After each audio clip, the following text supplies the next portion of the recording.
ஹல்லேலூயா.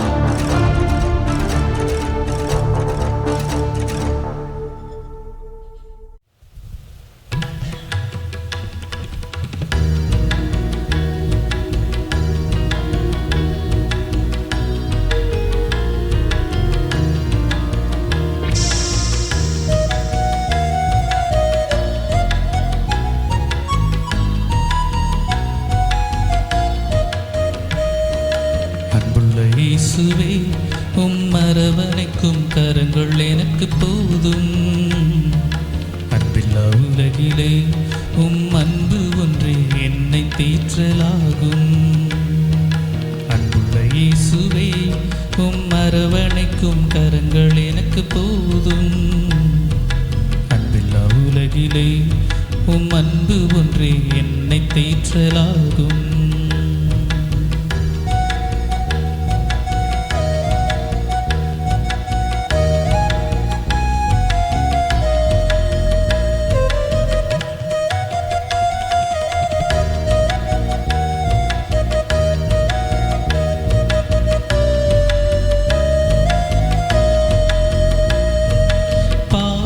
மேல் பாசம் வைத்து பாதை காட்டினீ, புது வாழ்வுதனை எனக்களித்து ஆற்றி தேற்றினீ.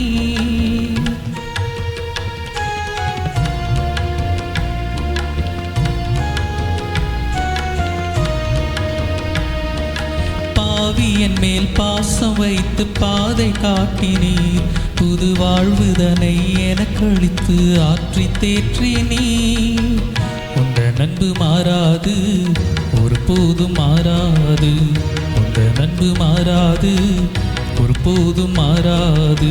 அன்புள்ள இயேசுவே அரவணைக்கும் கரங்கள் எனக்கு போதும். அன்பில்லா உலகிலே அன்பு ஒன்றே என்னை தேற்றலாகும்.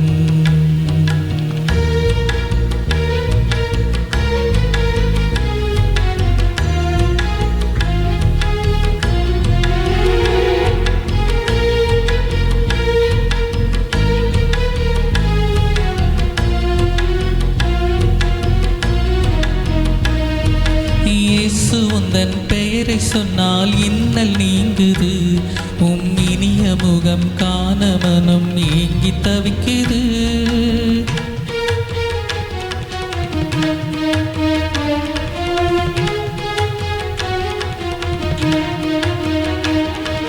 இயேசு உந்தன் பெயரை சொன்னால் இன்னல் நீங்குது, இனிய முகம் காண மனம் ஏங்கி தவிக்குது. வாழ வைத்த அன்பு வாழ வைக்கும் என்னாலும், வாழ வைக்கும் அன்பு வாழ வைக்கும் என்னாலும். அன்புள்ள இயேசுவே அரவணைக்கும் கரங்கள் எனக்கு போதும். அன்பில்லா உலகிலே அன்பு ஒன்றே என்னை தேற்றலாகும். அன்புள்ள இயேசுவே அரவணைக்கும் கரங்கள் எனக்கு போதும். அன்பில்லா உலகிலே அன்பு ஒன்றே என்னை தேற்றலாகும்.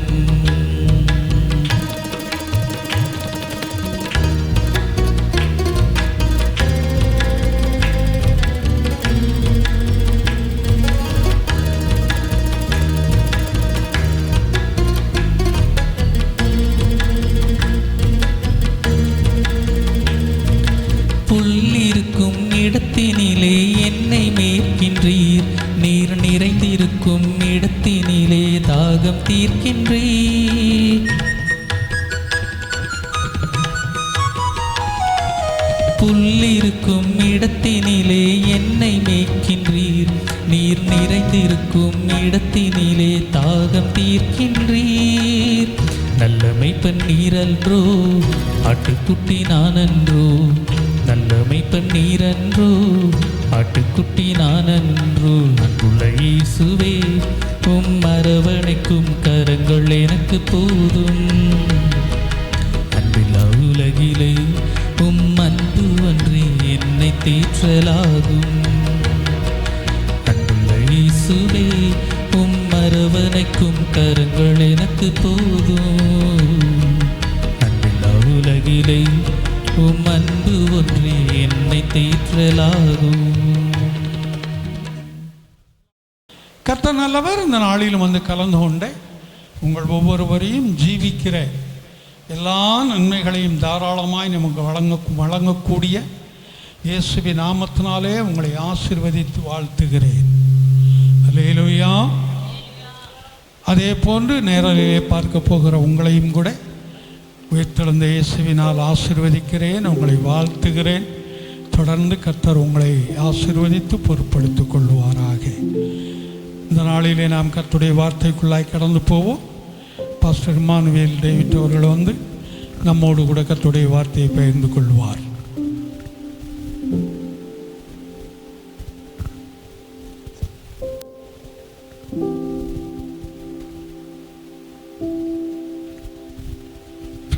கர்த்தர் நல்லவர். கர்த்தருடைய வார்த்தையை தியானிக்க வந்திருக்கிறோம். இது மிகவும் ஒரு பயபக்தியும் பரிசுத்தத்திற்குமான நேரம். இது கர்த்தருடைய வார்த்தையை கேட்பது, கர்த்தருடைய வேத வசனத்தை வாசிப்பது என்பது அவ்வளோ பயபக்தியான ஒன்று. சில நேரங்களில் நம்ம மிகவும் சாதாரணமாக வேதத்தை படிப்பதோ இல்லை என்று சொன்னால் ஜெபிப்பதற்கோ நம்ம அமர்ந்து விடுறோம். ஆனால் ஒரு விஷயத்தை நினைவில் வைக்க வேண்டும். உலக பிரகாரமாக ஒரு பதவியில் இருப்பவர்களோ ஒரு உயர்ந்த ஸ்தானத்தில் இருப்பவர்களோ நம்ம பார்ப்பதற்கு, அவர்களிடத்தில் பேசுவதற்கு போவதற்கு முன்பாக ஏனோ தானோ நம்ம போக மாட்டோம்.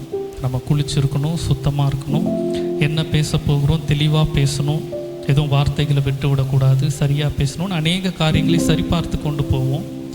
அதைவிட கனத்திற்கும் முக்கியத்துவமும் வாய்ந்தது கர்த்தரிடத்தில் ஜெபிப்பதும் கர்த்தருடைய வேத வசனத்தை வாசிப்பதும். அது ஜீவனுள்ள வார்த்தை.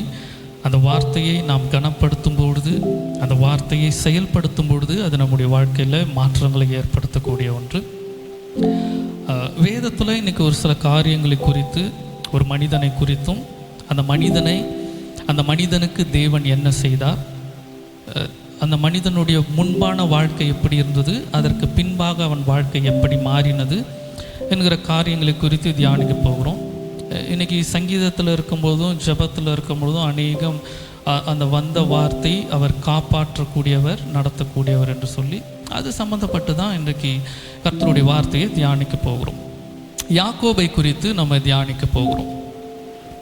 யாக்கோபுக்கு தேவன் செய்த காரியங்கள் என்ன என்பதை குறித்து தியானிக்க போகிறோம். எடுத்துக்கொள்ளலாம். ஆதியாகமம் 28வது அதிகாரத்தில் 5வது வசனத்தை எடுத்துக்கொள்வோம்.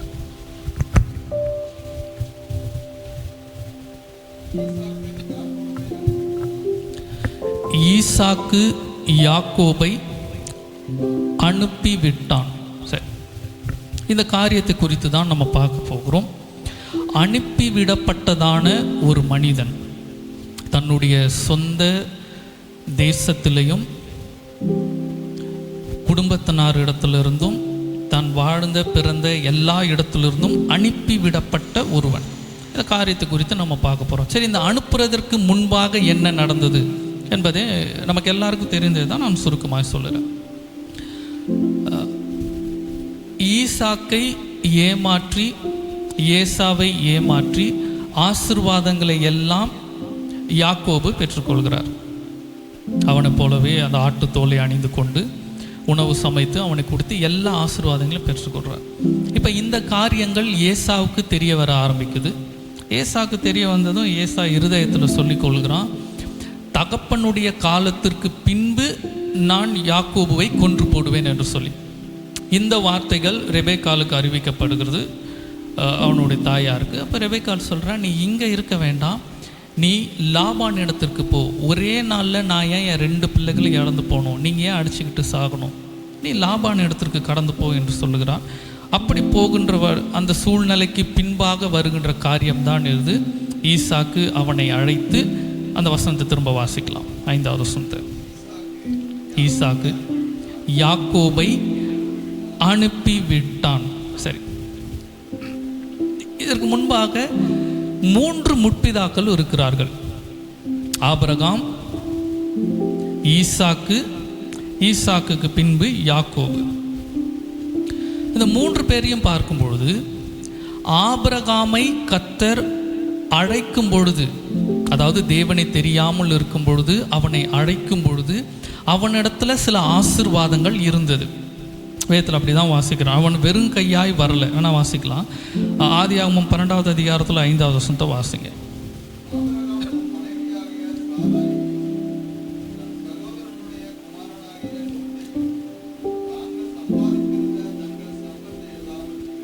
தாங்கள் சம்பாதித்திருந்த தங்கள் சம்பத்து எல்லாவற்றையும்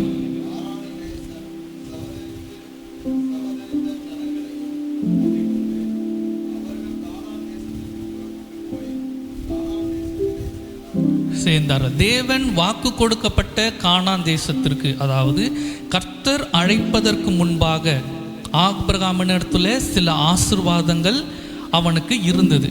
அவனுக்கு வசதிகள் இருந்தது, ஆசீர்வாதங்கள் இருந்தது. தொடர்ந்து வரும்பொழுது ஈசாக்கை குறித்து பார்க்கிறோம். ஈசாக்கை குறித்து பார்க்கும் பொழுது ஈசாக்கைக்கு ஆபிரகாமனுடைய காரியமெல்லாம் ஈசாக்குக்கு வந்தது. அந்த வசனத்தை வாசிக்கலாம். 25வது அதிகாரத்தில் 5வது வசனத்தை வாசிங்க.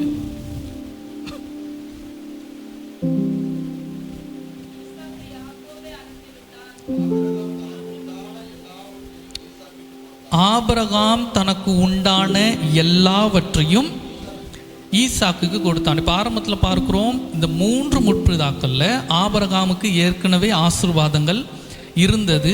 அதை கர்த்தர் இன்னும் அதிகப்படுத்தினார். வேதத்தில் வாசிக்கிறோம், அவனுடைய ஆடு மாடு ஜீவன்கள் பூமி தாங்கி கொள்ளாத அளவுக்கு இருந்தது. அவ்வளவு சொத்துக்கள், அவ்வளவு ஆஸ்திகள் இருந்தது. இப்போ அந்த ஆசீர்வாதம் எல்லாம் யாருடைய கைக்கு மாறினது? அவனுடைய மகன் ஈசாக்கு கைக்கு மாறினது. ஏற்கனவே ஆபிரகாமுக்கு அவ்வளோ ஆசீர்வாதங்கள், அது இல்லாதபடி வேதத்தில் வாசிக்கிறோம், ஈசாக்கை கர்த்தர் 100 மடங்கு ஆசீர்வதித்து வைத்திருந்தார்.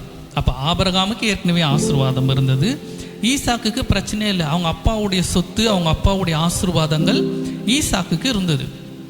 ஆனால் யாக்கோபனுடைய சம்பவத்தை குறித்து வரும்பொழுது அது அப்படியே தலைக்கீழ இருக்கும். அவனை ஆரம்பத்திலிருந்து சொல்லப்போனால் அந்த ஸ்க்ராட்சிலிருந்து 0ல இருந்து கர்த்தர் அவனை உயர்த்த ஆரம்பிக்கிறார். அவனுக்கு என்று சொல்லி அவன் தாத்தா சொத்தோ அப்பா சொத்துக்களோ அவனுக்கு வரவே இல்லை. ஒன்றும் இல்லாதவனாக இருக்கிறான். அதை வாசிக்கலாம், வேணா அந்த வசனத்தை வாசிங்க. 32வது அதிகாரத்தில் 10வது வசனத்தை வாசிங்க.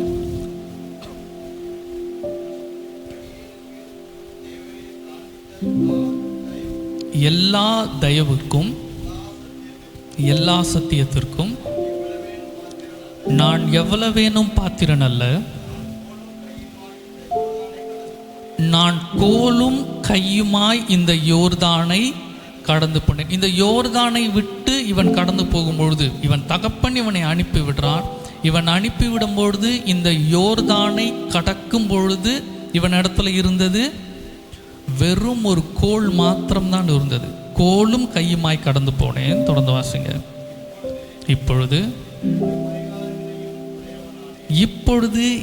2 பரிவாரங்களையும் உடையவனான. நமக்கு தெரியும், பரி என்று சொன்னால் குதிரையினுடைய தூய தமிழ். இந்த பரிவாரம் என்பது ஒரு ராஜாவினுடைய அந்த ஒரு படை, அந்த சொத்துக்களை குறிக்கக்கூடியது. அதுதான் பரிவாரம் என்பார்கள். அப்போ 2 அதாவது ஒரு ராஜாக்கு 2 ராஜாவினுடைய சொத்துக்கள், 2 பரிவாரம் என்றால் அவ்வளவு காரியங்களையும் கர்த்தர் இவனுக்கு கொடுத்தார். முன்பாக பார்த்தது போல ஆபிரகாமுக்கு கர்த்தர் கொடுத்ததான ஆசீர்வாதம் என்பது வாக்கு தத்தத்தினால் கொடுத்த ஆசீர்வாதம். அதாவது நான் உன் காரியத்தை நான் சொல்கிறேன், அதை நீ நம்பி செய்யும் பொழுது அதற்கான ஆசீர்வாதத்தை உனக்கு நான் கொடுப்பேன். ஆபிரகாமினுடைய ஆசீர்வாதம் அப்படி வந்தது. அவனுடைய மகன் ஈசாக்குக்கு அவர் கொடுத்ததான ஆசீர்வாதம் அது சற்று வேறு மாதிரியானது. எப்படி என்று சொன்னால், உன்னுடைய தகப்பனுக்கு நான் வாக்கு கொடுத்துருக்கிறேன், அதனால் நான் உன்னை ஆசீர்வதிக்கிறேன். உன் தகப்பனுடைய தேவன் உன் தகப்பனுக்கு சொன்னதுனால உன்னை நான் ஆசீர்வதிக்கிறேன். அப்படி அவனுடைய ஆசீர்வாதம் வந்தது. ஆனால் யாக்கோபுக்கு வரும்பொழுது அப்படி வரல. அவருக்கு செய்ததெல்லாம் சொல்கிறான். அந்த வசனத்தை திரும்பவும் வாசிங்க. அடியேனுக்கு நீர் பாராட்டின தயவிற்கு எல்லாவற்றுக்கும் நான் பாத்திரன் அல்ல. இவனுக்கு வந்த ஆசீர்வாதங்கள் இவன் செயல்னால வரல. இவனுக்கு தேவன் கொடுத்ததான வாக்கு தத்தமோ ஆசீர்வாதங்களோ அல்ல. இவனுக்கு கொடுத்ததெல்லாம் தயவு. அந்த ஒரு இங்கிலீஷ் பைபிள் வாசிக்கும்போது கிரேஷியஸ், அந்த ஒரு கிருபை, இதற்கு இவன் தகுதியே கிடையாது. ஆனால் இவ்வளவு ஆஸ்திகள், வெறும் ஒரு கோலும் கையுமாய் போனவனுக்கு இவனுடைய ஆஸ்திகள் எப்படிப்பட்டதாக இருந்தது வாசிக்கலாம். 26வது அதிகாரத்தில் 12வது வசனத்தை வாசிங்க.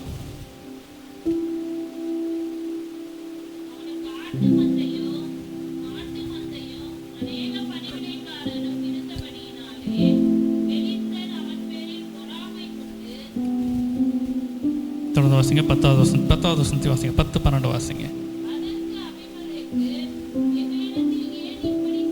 ஏன் இப்படி செய்தாய்? சயனிக்கவும் இடம் உண்டாக்கினாயினா. தொடர்ந்து வாசிக்கலாம்.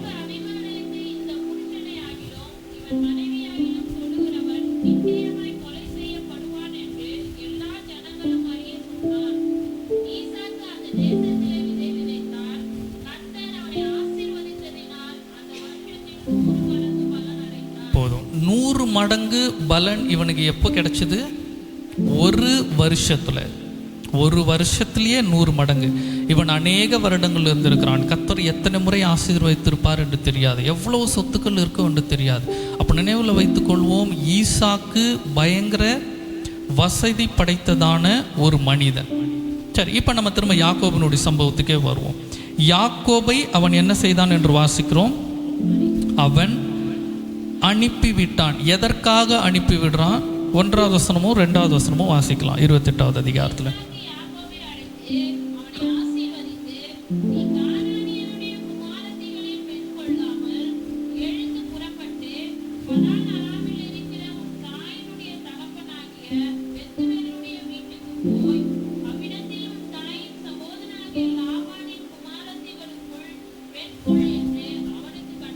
போதும். இப்ப எதற்காக ஈசாக்கு யாக்கோபை அனுப்பி விடுகிறான்? திருமணம் செய்வதற்காக. நீ போய் பெண் பார்த்து திருமணம் செய்து என்று சொல்லி அவனை அனுப்பி விடுகிறான். சரி, இப்ப ஈசாக்கினுடைய சம்பவத்திற்கு பின்பாக வருவோம். ஈசாக்கை திருமணம் செய்வதற்கு ஆபிரகாம் என்ன செய்தார்? எலியாசரை வேலைக்காரனை தான் அனுப்பிவிட்டார். ஈசாக்கை அவர் நேரடியாக அனுப்பல, நீ போ அப்படின்னு சொல்லி அனுப்பல. யார் தான் அனுப்பிவிட்டார்? வேலைக்காரனை அனுப்பிவிட்டார். அப்போ இங்கே ஈசாக்கும் என்னதான் செய்திருக்கணும்? அதே போல செய்ய வேண்டும் என்றால் தன்னுடைய மகனுக்கு திருமணத்திற்காக யாரை தான் அனுப்பியிருக்க வேண்டும்? வேலைக்காரனை தான் அனுப்பியிருக்கணும். ஏன்னா இப்போ ஏசா கொலை செய்ய போகிறான், கொலை செய்து விடுவேன் என்று சொன்ன காரியம் ஈசாக்குக்கு தெரியுமா என்று தெரியாது. ஏன்னா வேதத்தில் வாசிக்கிறோம், அது ரெபேக்காலுக்கு மாத்திரம்தான் தெரிந்தது. ஈசாக்குக்கு இந்த காரியங்கள் தெரிந்திருக்காது என்று நினைக்கிறேன். அதுவும் அவன் எப்படி சொல்கிறான்னா, உயிரோடு இருக்கப்பவே நான் கொண்டு போட்டுருவேன்னு சொல்லலை, மரித்ததற்கு பின்பாக தான் நான் செய்வேன்னு சொல்கிறான். அதுவும் அவன் அவ்வளோ கோபக்காரனும் இல்லை. ஏன்னா இவன் திரும்பி வரும்பொழுது அவன் கட்டி அணைத்து கொள்கிறான். ஒரு கோபத்தில் அவன் வெளிப்பாடு வந்தது. ஆனால் இங்கே ஒரு தகப்பனாய் இருக்கிறவன் அவன் என்ன செய்திருக்கணும்? தன்னுடைய மகனுக்கு திருமணம் செய்வதற்கு தன்னுடைய தந்தை செய்தது போலவே யாரை அனுப்பியிருக்கணும்? ஒரு வேலையாட்களை அனுப்பியிருக்கணும். ஆனால் இவன் என்ன செய்கிறான்? தன்னுடைய மகனை நீயே போய் உன் காரியங்களை பார்த்துக்கொள் என்று அனுப்பிவிடக்கூடியவனாக இருக்கிறான். இங்கே யாக்கோபுக்கு வேறு வழி கிடையாது. என்ன வாசிக்கிறோம்? 28வது அந்த அதிகாரத்தில் 7வது வசனத்தை வாசிங்க. தன் தகப்பனுக்கும் தன் தாய்க்கும் கீழ்ப்படிந்து பதான் அராமுக்கு புறப்பட்டு போனான். அப்போ பெற்றோர் சொல்கிற வார்த்தைக்கு இவன் கீழ்ப்படுகிறான், வேற வழி இல்லை. அவங்க சொல்லிட்டாங்க, நீயே போன்னு சொல்லிட்டு இவன் கடந்து போகிற நிலைமை. அப்போ முதல் காரியம், யாக்கோபினுடைய காரியங்களை செய்து கொள்வதற்கு அவனுக்கு உதவிக்கென்று ஆள் இல்லாத ஒரு நபர். இன்றைக்கி நம்மளும் அநேக நேரத்தில் அப்படிப்பட்ட சூழ்நிலையில் கடந்து போவோம். சொந்தக்காரங்க இருக்கிறாங்க, பெற்றோர் இருக்கிறாங்க, பிள்ளைங்க இருக்கிறாங்க, நண்பர்கள் இருக்கிறாங்க. அவங்க நினச்சா அந்த காரியத்தை நமக்கு செய்து முடிச்சிடலாம். அவங்க நினச்சாக்கா நம்ம உதவி பண்ணலாம்.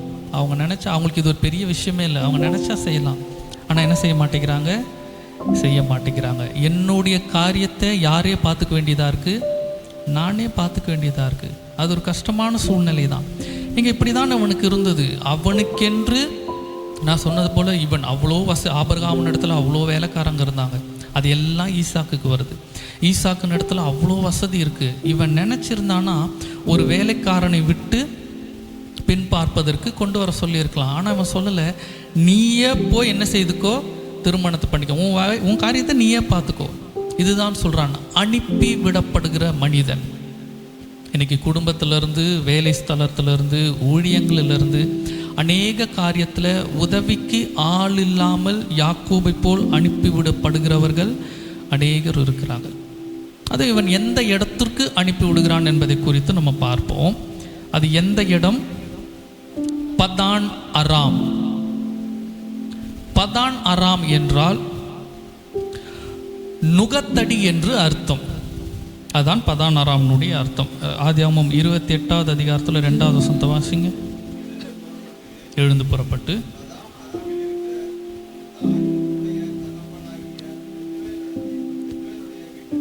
தாயினுடைய சகோதரன் அவன் லாபான் இருக்கிறவன் அந்த இடத்திற்கு நீ போ என்று சொல்லுகிறான். ஆபிரகாம் குறித்து வாசிக்கும் பொழுது எலியாசரின் இடத்துல அவன் சொல்லும் போது சொல்கிறான், நீ அந்த இடத்திற்கு போ, அந்த இடத்துல பெண் கேள், பெண் உன்னுடன் வர மனதாய் இருந்தால் வரட்டும், அவள் வரலை என்று சொன்னால் இந்த ஆணைக்கு நீங்களாகிருப்ப, ஆனால் அந்த இடத்திற்கு மாத்திரம் திரும்ப ஈசாக்கை கொண்டு போகாதபடி இருக்க எச்சரிக்கையாயிரு. நீ அந்த இடத்துக்கு மட்டும் நீ போகாத, நீ வேற இடம்னா கூட கொண்டு போயிடலாம். அதில் அப்படி தான் தெளிவாக வாசிக்கிறோம். நீ இங்கேருந்து கொண்டு போகாதே என்று அவன் சொல்லலை. ஆபிரகாம் சொல்லும் பொழுது பெண் பார்ப்பதற்கோ இல்லை வேறு காரியங்களுக்கோ நீ இந்த இடத்த விட்டு அவனை கொண்டு போகாதே என்று அவன் சொல்லலை. ஆபிரகாம் சொல்லும் போது குறிப்பாக அந்த இடத்திற்கு மட்டும் நீ கொண்டு போகாத. ஏன்னால் பதான் அராம் என்று சொல்லுவது நான் சொன்னது போல அது ஒரு நுகத்தடி. நுகத்தடினா நமக்கு தெரியும், இந்த யோக். இந்த மாடுகளுக்கெல்லாம் கழுத்திற்கும் மேலேயும் ஒரு கட்டையை வைத்து அடித்து வைத்துருவாங்க. அந்த கட்டையை அடித்து விட்டோம் என்றால் அந்த மாடால் சொந்தமாக ஒரு காரியத்தையும் செய்ய முடியாது, அது நினைத்த போல விடுபட முடியாது, அது அப்படியே மாட்டிக்கொண்டிருக்கும். அப்படிப்பட்டதான ஒரு இடம்தான் இந்த பதான் அராம். அந்த இடத்திற்குள்ளே போய்விட்டாது என்று சொன்னால் அந்த இடத்திலிருந்து, அடிமைத்தனத்திலிருந்து, நுகத்தடியிலிருந்து, அந்த பாடுகளிலிருந்து வெளியே வர முடியாத ஒரு இடம். அந்த கொரியாலேயே சவுத் கொரியா இருக்கும்பொழுது அந்த இடத்திற்குள்ளாக இருக்கிற ஜனங்கள் வேறு ஊர்களுக்கு அவங்களால போகவே முடியாது. அந்த கிம் ஆட்சி செய்கின்ற இடத்துல அந்த தேசத்திற்குள்ளாக இருக்கிற எந்த ஒரு நபர்களும் சரி வெளியூரை சுற்றி பார்ப்பதற்கோ வருவதற்கோ முடியாது. அங்கேருந்து தப்பித்தால் மாத்திரம் இருக்குது. இங்கே இருப்பவர்கள் யாராவது அங்கே போகிறார்கள் என்றால் அங்கே இருக்கிற சட்டத்திட்டங்கள் ரொம்ப கடுமையானது. அங்கே இருக்கிறதான அந்த அதிபர்கள் சில முன்னாடி நின்று ஒரு ஃபோட்டோ எடுத்துட்டோம், ஒரு செல்ஃபியோ ஏதோ ஒன்று எடுத்தோன்னா நம்மளை பிடிச்சி சிறைச்சாலையில் வைப்பாங்க. அங்கேருந்து நம்மளை விடுவிக்கவே மாட்டாங்க. திடீர்னு யார் வீட்டிற்குள்ளாகனா போவாங்களாம், அந்த அதிபர்கள் ஃபோட்டோ இருக்க இடத்துல தடவி பார்ப்பாங்க. ஒரு சின்ன தூசி இருந்ததுன்னா அந்த குடும்பத்தினுடைய அடுத்த தலைமுறை 3 தலைமுறைக்கே சிறைச்சாலையில் இருக்கணும். இப்பொழுதும் இருக்கிற கொடிய சட்டங்கள் நீங்கள் அந்த யூடியூப்பில் சர்ச் பண்ணி பாருங்கள், அந்த ஹிஸ்ட்ரியில் தெரியும். இது போல் இதுதான் அந்த நுகத்தடி என்பது, அவ்வளோ கடினமான இடம். இப்போ இந்த பதான் அராம் அப்படிப்பட்டதான ஒரு நுகத்தடியான ஒரு இடம். அந்த இடத்திற்கு இவன் விருப்பப்பட்டு போகலை, இவன் என்ன செய்யப்படுகிறான்? அனுப்பிவிடப்படுகிறான். இன்றைக்கி அநேக நேரம் நம்ம இருக்கிற வாழ்க்கையில் கஷ்டமானதில் வேலைகளாகட்டும், ஊழியம் செய்கிற இடமாகட்டும், குடும்பமாகட்டும், சில சூழ்நிலைகளில் நமக்கு விருப்பம் இருக்காது. ஆனால் அந்த கஷ்டத்தை வேறு வழியே இல்லை, இதை செஞ்சு தான் ஆகணும். அப்படி நுகத்தடியான இடத்திற்கு தள்ளப்படுகிற அனுபவத்தில் நம்ம கடந்து போவோம். இவனுக்கு அதே நிலைமை தான், நுகத்தடியான இடத்திற்கு இவன் கடந்து போகிறான். சரி, இப்போ இவன் போகின்ற பாதை எப்படிப்பட்டதாக இருக்கிறது, அந்த வழிகள் எப்படிப்பட்டதாக இருக்கிறது என்பதை குறித்து நம்ம பார்ப்போம். இவனை வாசிக்கிறதுக்கு முன்பாக பார்த்தோம், இந்த யோர்தானை எப்படி கடந்தேன் என்று சொல்கிறான், கோலும் கையுமாக. அப்போ இவன் முழுவதும் இவன் இருக்கின்ற இடத்திலிருந்து, கானானிலிருந்து பதான் அராமுக்கு இவன் எப்படி தான் நடந்து போயிருக்கணும்? நடந்து தான் இவன் நடந்து போயிருக்கிறான். இவன் நடந்து போகிறான் பார்க்குறோம். வேணா வாசிக்கலாமே, 32வது அதிகாரத்தில் 10வது வசனத்தை வாசிங்க. காண்பித்த எல்லா தயவுக்கும் சத்தியத்திற்கும் எவ்வளவு வேணும் பாத்திரம் இல்லை தெளிவாக வாசிக்கிறோம். இந்த யோர்தான், இந்த வசனத்தை நினைவில் வைத்துக்கொள்வோம், பின்பாக வரும்பொழுது தேவைப்படும். யோர்தானை கடக்கும் பொழுது, அதாவது இவன் பெயர் சபாவில், இவன் இருக்கிற இடம் பெயர் சபா, இந்த பெயர் சபாவிலிருந்து பதான் அராமுக்கு இவன் நடந்து போகிறான். நடந்து போகின்ற வழியில் இடையாக இந்த யோர்தான் நதி இருக்கிறது. இதை கடக்கும் பொழுது இவன் கையில் இருந்தது கோல் மாத்திரம்தான். இந்த பெயர் சபாவிலிருந்து பதான் அராமுக்கு சுமார் 772 கிலோமீட்டர் தூரம். நம்ம சரியாக சொல்ல முடியாது, ஏன்னா இப்போது சென்னையிலேருந்து தாம்பரம் அப்படின்னு சொன்னால் நம்ம 1 கிலோமீட்டர் கணக்கு எடுத்துப்போம். இப்போது தாம்பரத்துலேருந்து இந்த நெசப்பாக்கத்துக்கு வருவதற்கும் நெசப்பாக்கத்திலிருந்து கொஞ்சம் காசி தேட்டருக்கு போதும் என்றால் ஒரு 2-3 கிலோமீட்டர் எக்ஸ்ட்ரா வரும், அதிகம் வரும். ஆக நம்ம சரியாக அந்த எந்த இடம் என்று கணக்கிட முடியாது. ஆனால் தோராயமாக ஒரு இடத்துலேருந்து, இந்த பெயர் சபாவிலிருந்து பதான் அராமுக்கு 772 கிலோமீட்டர் அந்த கணக்கீடு தான் இருக்கிறது. அப்போ இந்த 772 கிலோமீட்டரும் இவன் எப்படி தான் போயிருக்கணும்? நடந்து போயிருக்கணும். கொஞ்சம் யோசித்து பார்ப்போம். இவன் தகப்பன் இடத்துல இல்லாத வசதியா? எவ்வளவு ஆடு மாடுகள் இருக்கும், எவ்வளவு குதிரைகள் இருக்கும், எவ்வளவு ஒட்டகங்கள் இருக்கும். நினச்சிருந்தா மகனுக்கு என்ன செய்திருக்கலாம்? ஒரு ஒட்டகத்தையோ ஒரு குதிரையையோ கொடுத்து, இல்லை ஒரு கழுதையோ கொடுத்து நீ போன்னு சொல்லியிருக்கலாம். ஆனால் இவனை எப்படி அனுப்பி விடுகிறான்? வெறும் கையுமாக, ஒரே ஒரு கோல் மாத்திரம்தான், இவன் இடத்துல எதுவும் இல்லை, நீ போன்னு அனுப்பி விடுறான். ஆபிரகாமை எடுத்துக்கொள்வோம். ஆபிரகாம் பெண் பார்ப்பதற்கு வேலைக்காரனை அனுப்புகிறான். அந்த வேலைக்காரன் இடத்துல எத்தனை ஒட்டகங்களை அவன் கொடுத்து அனுப்பிச்சான்? 10 ஒட்டகங்களை அவன் கொடுத்து அனுப்பினான். அது 24வது அதிகாரத்தில் 10வது வசனத்தில் வாசிக்கிறோம். அதை நான் வாசிங்க.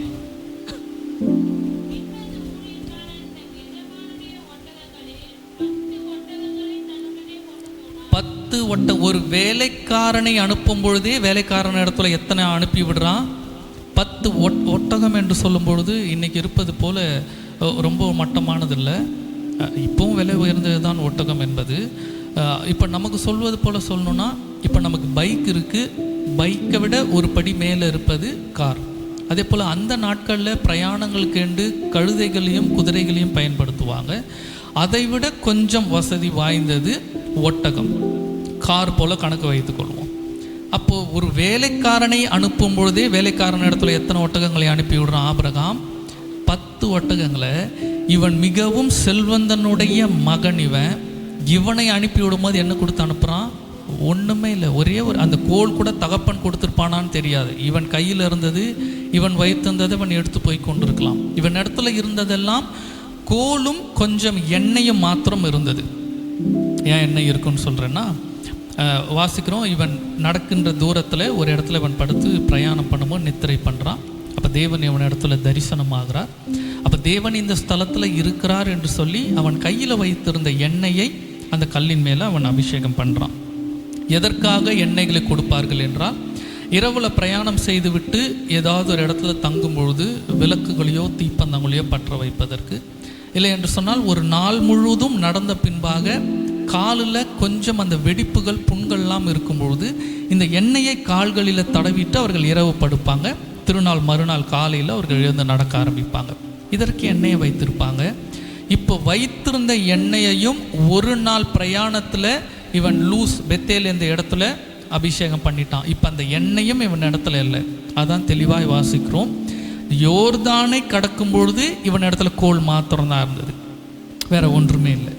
அப்போ தன்னுடைய தகப்பனிடத்துல இருந்து ஒன்றுமே இல்லாதபடி, அதாவது தகப்பன் இடத்துல ஒன்றுமே இல்லை, அவரே ஒன்றும் இல்லாதவருங்கன்னா நம்ம ஏற்றுக்கொள்ளலாம். அவ்வளோ வசதி இருக்கும் பொழுது இவனுக்கு ஒன்றுமே கொடுக்காதபடி இவனை கால்நடையாய் நடந்து அனுப்பி விடுகிறான். அது வாசிக்கும் போது வாசிக்கிற இன்னொரு வசனத்தை வாசிக்கலாம். 25வது அதிகாரத்தில் 27வது வசனத்தை வாசிங்க.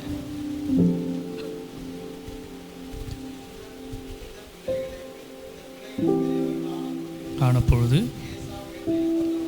ஏசா வேட்டையில் வல்லவனும் வன சஞ்சாரியுமா இருந்தான். ஏசா எப்படிப்பட்டவன்?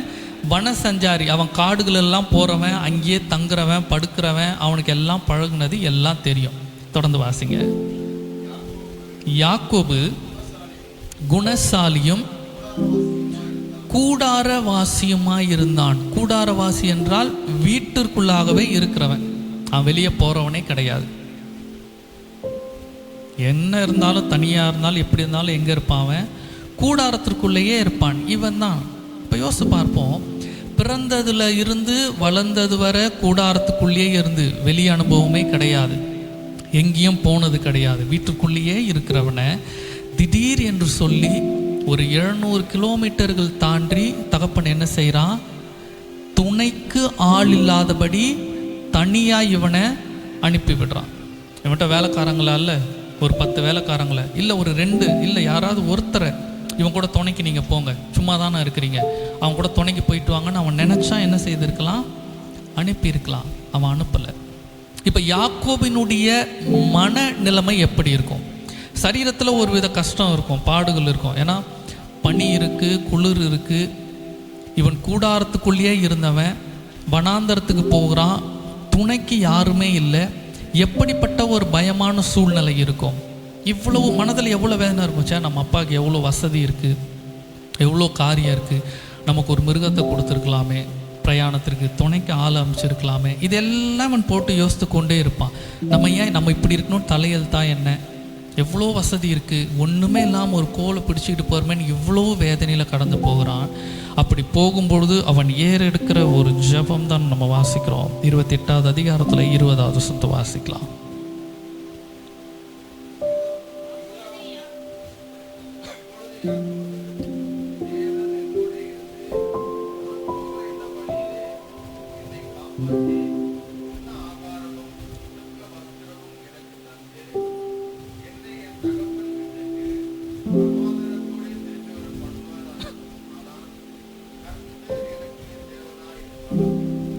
இப்போ இதுக்கு முன்பாக பார்க்கிறோம், இவன் ஒரு கல்லை மாத்திரம் தலைக்கு வைத்து இரவில் படுத்து கொண்டிருக்கிறான். இப்படிப்பட்ட ஒரு இரவு அவன் வாழ்க்கையில் இதுக்கு முன்னாடி பார்த்துருக்கவே மாட்டான். ஏன்னா தந்தை வசதியாக இருப்பதனால கூடாரத்துக்குள்ளேயே என்று நன்றாய் வாழ்ந்த ஒருவன் இப்போ வனாந்தரமான ஒரு இடத்துல துணைக்கு ஆள் இல்லாதபடி தனியாக தலைக்கு ஒரு கல்லை வைத்து படுத்து கொண்டிருக்கிறான். அப்போ எவ்வளவு பயமும் வேதனையும் இருந்தால் இந்த ஜெபத்தை ஏறெடுப்பான்னு பார்ப்போம். திரும்ப அந்த வசனத்தை வாசிக்கலாம். யாக்கோபு, அதாவது அவன் தரிசனத்தை பார்க்கிறான்.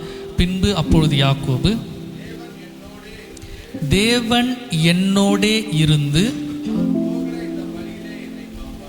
நான் போகிற இந்த வழியிலே என்னை காப்பாற்றி. அப்போ இவன் இருதயத்துக்குள்ள என்ன இருக்கு? பயம் இருக்கு. மிருகம் என்ன செய்யன்னு தெரியாது, ஆட்கள் என்ன செய்வாங்கன்னு தெரியாது, எப்போ என்ன நடக்கும்னு தெரியாது, அவ்வளோ பயம் இருக்குது. அதுவும் சொல்கிறான், என் வாழ்நாள் முழுவதும்னு சொல்லலை, இந்த பிரயாணத்தில். அப்போ இவனுடைய நினப்பு என்ன? லாபான் வீட்டுக்கு போய் சேர்ந்துட்டான் எனக்கு போதும், லாபான் என்ன செய்வான்? என்னை பார்த்து கொள்வான் என்பது இவனுடைய எண்ணம். இங்கே வர போனால் போதும் என்று சொல்லி அவன் ஜெபிக்கிறான். இந்த பிரயாணத்தில் என்னை பாதுகாத்து. தொடர்ந்து வாசிக்கலாம். உண்ண ஆகாரமும். இவன் வந்து இந்த இடத்துல, இவன் இருக்கிற இடம் இது லூஸ். இதற்கு பின்பாக இவன் பெத்தேல் என்று பெயர் மாற்றுகிறான். பெயர்சபாவிலிருந்து பெத்தேலுக்கு 70 கிலோமீட்டர், அதாவது ஒரு நாள் பிரயாணம். நல்ல பலம் இருப்பவர்கள் ஒரு நாளைக்கு 100 கிலோமீட்டர் வரை நடக்கலாம். இவன் 70 கிலோமீட்டர் வந்திருக்கிறான் ராத்திரியில். அப்போ இந்த 70 கிலோமீட்டர் ஒரு நாள், முதல் நாள் ராத்திரியிலேயே இவன் தேவன் இடத்துல என்ன கேட்குறான்? இந்த பிரயாணத்தில் என்னை காப்பாற்றி எனக்கு உண்ண உணவு. அப்போ தகப்பன் என்ன கூட கொடுக்காம அமைச்சிருக்கான், சாப்பாடு கூட கொடுக்காம அமைச்சிருக்கான். எனக்கு தெரிஞ்சு வேதத்தில் நம்ம வாசிக்கும்போது எனக்கு சாப்பாடு கொடுங்க என்று சொல்லி தேவ மனிதர்கள் யாரும் ஜெபித்ததா இல்லை. இப்போ தான் சொல்கிறேன், இவனுடைய வேதனை எந்த அளவுக்கு இருக்கும். ஒருவேளை 10 நாள் பிரயாணம் பண்ணணும், இல்லை ஒரு 15 நாள் ஏதோ வச்சுப்போம். இவ்வளவு தூரம் மகன் சாப்பிட என்ன செய்வான் என்பதை தந்தை கொஞ்சம் கூட அவன் யோசிக்கவே இல்லை. அனுப்பிவிட்டான், நீ போன அனுப்பிவிட்டான், நீ என்ன பண்ணுறியோ நீ பார்த்துக்கோ. தகப்பனால் கைவிடப்பட்டதான ஒரு மனிதன் இவன் அனுப்பிவிட்டானே, சாப்பாட்டுக்கு என்ன செய்வான், சாப்பிடுவானா, எதுவும் இல்லை. தேவன் இடத்துல கேட்குறான், இந்த பிரயாணத்தில் இந்த 10 நாளில் நான் போய் சேர்ற வரைக்கும் எனக்கு என்ன கொடுங்க? உண்ண உணவு கொடுங்க. முதல் நாளே வந்துட்டு உணவு இல்லை, உண்ண உணவும். தொடர்ந்து வாசிங்க. உடுக்க வஸ்திரமும் மாற்று துணியும் இவனுக்கு கொடுக்கலை. உடுக்க வஸ்திரமும் இல்லை. இதான் நான் சொன்னேன், அவன் மிகவும் வசதியான குடும்பத்தில் இருந்தவன். கொஞ்சம் சாப்பாடை கட்டி ஒரு 10 துணிமணிகளை கொடுத்து, ஒரு மிருகத்தை, ஒரு ஒட்டகத்தையோ ஒரு குதிரையோ இல்லை ஒரு கழுதையோ கொடுத்து, துணைக்கு ஒரு வேலைக்காரன் அமைச்சு இவன் கூட நீங்கள் போயிட்டு வாங்க என்று சொல்லி தகப்பன் அனுப்பியிருக்க வேண்டும். அதெல்லாம் அவன் செய்யலை. அவன் அனுப்பி மட்டும் விட்டான்.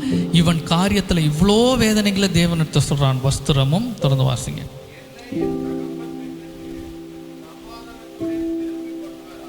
என்னை என் தகப்பன் வீட்டிற்கு சமாதானத்தோடே திரும்பி வர பண்ணுவாரானால். இந்த ஜெபத்தை நல்லா ஞாபகம் வச்சுப்போம். இவன் ஜெபிப்பதெல்லாம் இந்த பிரயாணத்தில் என்ன வேணும், என்னை பாதுகாத்துக்கணும், இங்கேருந்து நான் போய் சேரும் வரை எனக்கு சாப்பாடு வேணும், உடுக்க உடை வேணும். இந்த பிரயாணத்துக்கு என்ன தேவையோ இதை மாத்திரம் அவன் கேட்டுட்டான். இதற்கு பின்பாக அவனுடைய ஜபத்தினுடைய பகுதி எதுவாக வருது, நான் திரும்பி வரும்பொழுது சமாதானத்தோடு திரும்பி வரணும். அப்போ அங்கே இருக்க போகின்ற நாட்களை குறித்து யாக்கோபு ஜெபிக்கலை. அங்கே எப்படி இருக்க போகிறேன், அங்கே என்ன காரியம் நடக்க போகுது என்று சொல்லி. ஏன்னா இவனுடைய நினைப்பு என்ன, அங்கே போனால் மாமனார் நல்லா பார்த்துப்பாரு, எந்த குறையும் இருக்காது, அங்கே போய் சேர்ந்துட்டா போதும். அங்கே நடக்க போகிற காரியத்தை ஜெபிக்கலை. ஆனால் கடைசியாக முடிவு கேட்குறான், சமாதானத்தோடு என்னை திரும்பி வர பண்ணுவாரானால். தொடர்ந்து வாசிக்கலாம். கர்த்தர் எனக்கு தேவனாய் இருப்பார். இந்த ஜபத்தை தேவன் கேட்டார்.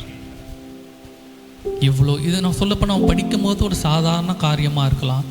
கொஞ்சம் அனுபவத்தில் யோசிக்கும் போது தான் அவன் எவ்வளோ வழிகளில் கடந்து போயிருப்பான்னு தெரியும். அவ்வளோ வசதியான குடும்பத்தில் ஒரு கொம்பை வச்சுக்கிட்டு சாப்பாடு இல்லை, துணி இல்லை, துணைக்கு ஒரு மனிதரும் இல்லை, தனிமையில் ஒரு வனாந்தரத்தில் படுத்துக்கொண்டு தேவன் இடத்துல அவன் ஜெபிக்கிறான். என்னை நீங்கள் காப்பாற்றுனீங்கன்னா, சாப்பாடு கொடுத்தீங்கன்னா, நல்ல தேவனுடைய பார்வை எப்படி, எவ்வளோ வசதியான இருந்த பையன், எவ்வளோ ஆசீர்வதித்து வைத்திருந்தார், தகப்பன் கைவிட்டுட்டானே, எவ்வளோ வேதனையாக இருக்கும். இதை கர்த்தர் அறிந்து இந்த ஜெபத்தை அவர் கேட்டார். இப்போ அவன் தொடர்ந்து போகிறான். தொடர்ந்து போகும்போது இந்த யோர்தானை கடந்து அவன் 16ஆம் அவன் மாமனார் வீட்டுக்கு போகிறான். மாமனார் வீட்டுக்கு போயிட்டு அங்கே அவன் முதல் 7 வருஷம் வேலை செய்கிறான். வேலை செய்யும்பொழுது அவன் ராகேலை திருமணம் செய்து கொடுக்குறாங்க. சம்பவம் நமக்கு தெரியும். பின்பாக அவன் 7 வருஷம் வேலை செய்ய வேண்டியதாக இருக்கிறது. அவன் லேயாலை திருமணம் செய்கிறான். இப்போ மொத்தம் எத்தனை வருடங்கள் அவன் வேலை செய்திருக்கிறான்? 14 வருஷம் வேலை செஞ்சுருக்கிறான். இந்த 14 வருஷத்தில் அவனுக்கு மிஞ்சினதெல்லாம் வெறும் 2 மனைவிகளும் பிள்ளைகளும் மாத்திரம்தான். ஏன்னா அவனுக்கு சம்பளம் கிடையாது.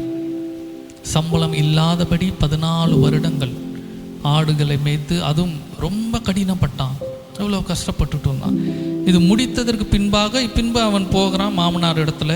அவன் போயிட்டு அவனுக்கான என்ன சம்பளம் வேண்டும் என்று சொல்லி கேட்குறான். சம்பளத்தை பேசுகிறான். அப்போது 10 முறைக்கு மேலே மாற்றி அவன் ஏமாத்துறான்.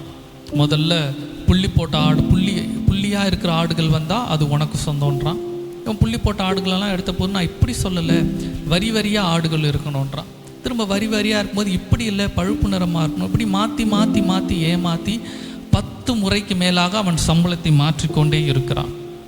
அவன் மாற்றி வேதத்தில் வாசிக்கும் போது பார்க்குறோம், இந்த 14 வருடங்களில் அவன் சம்பாதிக்க அவனிடத்துல ஒன்றுமே இல்லை. ஆனால் அது எல்லாவற்றுக்கும் சேர்த்து அடுத்த 6 வருடத்தில் 2 பரிவாரங்களை தேவன் அவனுக்கு கட்டளையிட்டார். அது லகுவான காரியம் அல்ல. உதவிக்கு யாரும் இல்லை. இவன் வேலை செய்கிற இடத்துல இவனை அவ்வளவு ஏமாத்தினான் மாமனார். ரொம்ப இவனை ஏமாத்துறான். இவனை குறித்ததான எல்லா விதத்திலும் இவன் கஷ்டப்படுறான். லாபானுடைய சுபாவமே அதுதான் இருந்தது. ஏன்னா ஆதியாகமம் 31வது அதிகாரத்தில் 15வது வசனத்தை வாசிங்க. அவர்களிடத்தில் நாங்கள் அந்நியராய் எண்ணப்படவில்லையா? அவர் எங்களை விற்று எங்கள் பணத்தையும் வாயிலே போற்று கொண்டார். அப்போ பெத்த மகளையும் அவன் என்னதான் செய்திருக்கிறான்? அவங்களும் ஏமாற்றி தான் சொல்லியிருக்கிறான். அப்போ இவ்வளவு ஏமாற்றம். நான் சொன்னது போல் 14 வருஷம் உழைச்சி கையில் ஒரு பைசா இல்லை, ஒரு ஆடு கூட இல்லை, ஒரு மாடு கூட இல்லை என்றால் எவ்வளோ ஒரு வேதனையாக இருக்கும். அதுதான் வாசிக்கிறோம். இவன் பார்வோன் இடத்துல போய் நிற்கும் பொழுது கூட சொல்லுகிறான், யோசேப்பு அழைத்து கொண்டு போகும்போது, ஐயா என் வாழ்க்கை முழுவதும் சஞ்சலமாக இருந்தது. 14 வருஷங்கள் உழைச்சி பெற்றோர் இடத்துலேருந்து கைவிடப்பட்டு. நான் யோசித்து பார்ப்போம், திருமணம் செய்வதற்கு இவன் என்ன கொடுக்க வேண்டும்? பணத்தை கொடுக்க வேண்டும். அந்த பணத்திற்காக தான் இவன் என்ன செய்கிறான்? வேலை செய்கிறான். ஏன்னா லாபானா தான் சொல்கிறான், மகள்களை திருமணம் செய்யணும்னா நீ ஏன் சும்மா எப்படி நான் திருமணம் செய்து கொடுப்பது? ஏன்னா இவங்கிட்ட கொடுப்பதற்கு ஒன்றுமே இல்லை. அப்போ யோசித்து பார்ப்போம், தகப்பனிடத்தில் அவ்வளவு ஆஸ்திகள் இருக்குது. அந்த தகப்பன் மட்டும் பணத்தையோ பொருட்களையோ கொடுத்துருந்தா இந்த 14 வருடங்கள் இவனுக்கு என்ன செய்திருக்காது? வீணாக போயிருக்காது. அவன் யோசித்திருப்பான் இல்லையா, இந்த 14 வருஷம் எவ்வளவு நான் கஷ்டப்பட்டேன், நான் எவ்வளவு சந்தோஷமாக இருந்திருக்கலாம். நம்ம அநேக நேரம் யோசிப்போம்ல, திருமணம் ஆனதுலேருந்து இல்லை நான் படிக்கிற காலத்துலேருந்து அப்போ இருந்தே நான் என்ன தான் பட்டுக்கிட்டு இருக்கேன்? கஷ்டப்பட்டுட்டு தான் இருக்கேன், நான் உழைச்சிக்கிட்டே தான் இருக்கிறேன். ஆனால் இப்போ வரைக்கும் என் கையில் என்ன இல்லை? ஒன்றுமே இல்லை. அன்னன்னைக்கு போகிறேன் வரேன், வருமானம் வருது, இவ்வளோ தான் ஓடுது. நான் இவ்வளவு கஷ்டப்படுறேன், இவ்வளோ உழைக்கிறேன், இத்தனை நாள் உழைச்சி கொண்டே இருக்கிறேன், ஆனால் ஒரு பிரயோஜனமும் இல்லை. இவனுடைய நிலைமை அதே தான் இருக்கிறது. தகப்பன் நினைத்திருந்தா இந்த 14 வருடம் இவனுக்கு உழைக்கணும்னு அவசியமே கிடையாது. இவன் போய் பெண்ணை திருமணம் செய்து கொண்டு வந்து சந்தோஷமாக அவன் இருந்திருக்கலாம். ஆனால் 16 வருடங்கள் உழைக்கிறான். உழைத்தும் இவனுக்கு ஒரு பயனும் இல்லை. அதற்கு பின்பாக அந்த 6 வருடங்களில் கர்த்தர் இவன் இழந்த, இவனுக்கு கிடைக்காத எல்லாவற்றையும் கர்த்தர் அவனுக்கு திருப்பி கொடுத்தார். இப்போ முதல்ல ஒரு 14 வருடம், அதற்கு பின்பு ஒரு 6 வருடம், மொத்தம் எத்தனை வருடங்கள் ஆயிற்று? 20 வருடங்கள் ஆயிற்று. இந்த 20 வருடத்தில் இவன் இந்த நுகத்தடி, இந்த பதானராமில் இருந்து இவனை இங்கே இருந்து போ என்று சொல்வதற்கு ஒரு ஆளும் இல்லை. அவன் மாமனார் சொல்லலை, இங்கேருந்து நீ போயிருப்பா, நீ இவ்வளோ நாள் வேலை செஞ்சிட்ட, சரி நீ போ என்ன அவன் சொல்லலை. சரி, மகனை திருமணத்திற்காக அனுப்பிவிட்டோமே, போய் இத்தனை வருடங்கள் ஆயிடுச்சு, அவன் திருமணம் செஞ்சானா செய்யலையா, அவன் உயிரோடு இருக்கிறானா இல்லையா என்று இவனுடைய பெற்றோர் அதை குறித்து யோசிக்கவே இல்லை. அனுப்பிவிட்டவங்க அப்படியே விட்டுட்டாங்க. ஒரு வேலையால் அனுப்பி பார்த்துருக்கலாம் இல்லையா, அப்பா இத்தனை வருஷம் ஆயிடுச்சு, இவ்வளவு நாளாக ஒரு திருமணம் செய்து கொண்டு வர்றதுக்கு, அவன் என்ன ஆனா எப்படி இருக்கான் போய் பாருங்க. ஒரு வேலையால் அனுப்பி பார்த்துருக்கலாம்.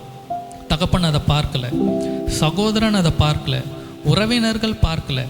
இல்லை இவன் இருக்கக்கூடிய இந்த பதான் அராமில் அங்கே இருக்கக்கூடிய ஊர் ஜனங்கள் சொல்லியிருக்கலாம் லாபான் கிட்ட, ஏன்ப்பா அவன் இவ்வளோ நாள் வேலை செய்கிறான், திருமணம் பண்ணிட்டேன், அவனை வேணா அவன் ஊருக்கு அனுப்பிவிடேன். இவனுடைய நுகத்தடியிலிருந்து இவனை விடுதலையாக்குவதற்கு யாரும் முற்படவே இல்லை, யாரும் செயல் எடுக்கவே இல்லை. ஆனால் கர்த்தர் அவனுக்காக பேச ஆரம்பித்தார். அந்த வசனத்தை வாசிக்கலாம், எடுத்துக்கொள்ள.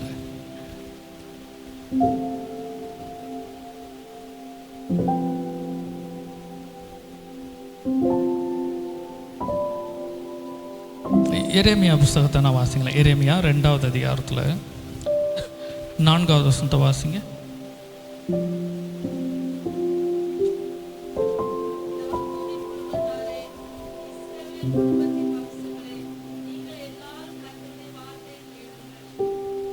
நீங்கள் எல்லாரும் கர்த்தருடைய வார்த்தையை கேளுங்கள். இப்போ 20வது வசனத்தை வாசிங்க.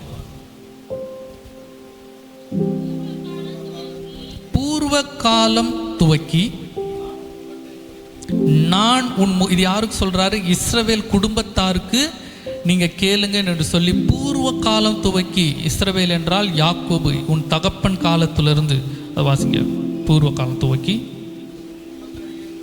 உன் நுகத்தடியை முறித்து உன் கட்டுகளை அறுத்தேன். அப்போ ஆரம்பத்தில் இருந்து யாக்கோபினுடைய நுகத்தடியை உடைத்து கட்டுகளை அறுத்தது யார்? கர்த்தர். நான் சொன்னது போல யாக்கோபின் இடத்துல நிறைவேற்றப்படாத அநேக வாக்குறுதிகள் இருந்தது. அது பொய்யான வாக்குறுதிகள் சொல்ல முடியாது, ஆனால் அது நிறைவேற்றப்படலை. இன்னைக்கு நமக்கும் நிறைய பேர் நிறைய அன்பான வார்த்தைகள், ஆறுதலான வார்த்தைகள், சத்தியங்கள், உண்மைகள் எல்லாம் செய்திருப்பாங்க.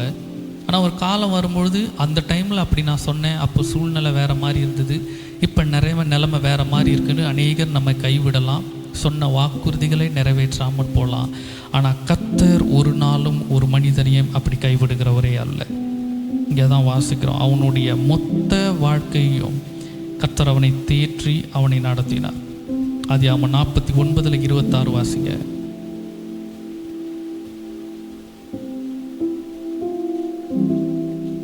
ஆதியாகமம், உன் தகப்பனுடைய ஆசீர்வாதங்கள் என் பிதாக்களுடைய ஆசீர்வாதங்களுக்கு மேற்பட்டதாக இருக்கிறது. இந்த வார்த்தை யாக்கோபு அவனுடைய பிள்ளைகளுக்கு சொல்லுகிறான். அவன் சொல்லும்போது சொல்கிறான், என்னுடைய பிதாக்களை விட, பூமி தாங்கி கொள்ளாத அளவுக்கு இருந்த ஆபிரகாமின் ஆஸ்தியை விட, அந்த ஆஸ்திகளையும் பெற்று 100 மடங்கு ஆஸ்தியும் பெற்ற ஈசாக்கினுடைய ஆசீர்வாதங்களை விட ஒன்றுமே இல்லாமல் வெறும் கோலை மட்டும் பிடித்து கொண்டு போய் தன்னுடைய உழைப்பில் கர்த்தர் கொடுத்த ஆசீர்வாதம் அவர்களை விட மேன்மையுள்ளதாக இருந்தது. இவன் அந்த பதானராமில் இருக்கும் பொழுது தேவன் இவனுக்கு சொப்பனத்தில் பேசுகிறார். சொப்பனத்தில் பேசி சொல்லுகிறார், இந்த இடத்தை விட்டு நீ கடந்து உன் ஊருக்கு போ என்று சொல்லுகிறார். அவன் இந்த இடத்துல இருந்து அவன் ஊருக்கு அவன் திருட்டுத்தனமாக கிளம்பி போகிறான். மாமனாருக்கு தெரியாதபடி அவன் கிளம்பி போகிறான். கிளம்பி போகும்போது தன்னுடைய மனைவிகள், ஆடு மாடுகள், அவன் சம்பாதித்ததெல்லாம் எடுத்துக்கொண்டு போகிறான். போகிற வரையில் இவனுடைய மனைவி அங்கே இருக்கிறதான விக்கிரகங்களை எல்லாம் அவள் எடுத்து வைத்து கொள்கிறாள். இப்போ லாபான் விக்கிரகங்களை காணும் என்று சொல்லி அவன் திரும்ப தேடி வருகிறான். தேடி வரும்பொழுது பார்க்குறான், அங்கே இருக்கிறதான விக்கிரகங்களை எல்லாம் தேடுறான். அந்த விக்கிரகங்கள்லாம் இல்லை. அப்போ இவர்கள் 2 பேரும் ஒரு உடன்படிக்கை அங்கே பண்ணுறாங்க. என்ன உடன்படிக்கை பண்ணுறாங்க? இதற்கு பின்பாக நீ உன் வழியை பார்த்துக்கோ, நான் என் வழியை பார்த்துக்கிறேன். உடன்படிக்கை பண்ணும்பொழுது அந்த நாட்களில் கற்களை எல்லாம் குவியலாக வைத்து அதன் மேலாக 2 பேரும் அமர்ந்து போஜனம் பண்ணுவார்கள். அதுதான் அங்கே இருந்த வழக்கம். அப்போ அவர்கள் போஜனம் பண்ணி இவர்கள் 2 பேரும் அந்த இடத்துல ஒரு உடன்படிக்கை பண்ணுறாங்க. பாருங்கள், 31வது அதிகாரத்தில் 23 வாசிக்கலாம். இல்லை 31 வாசிங்க.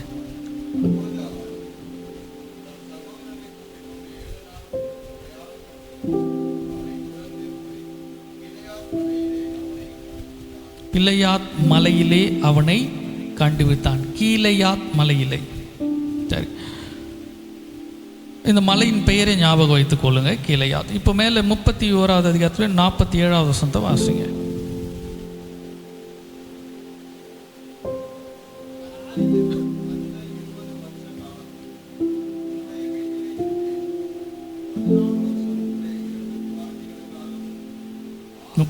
அதிகாரத்தில் 47.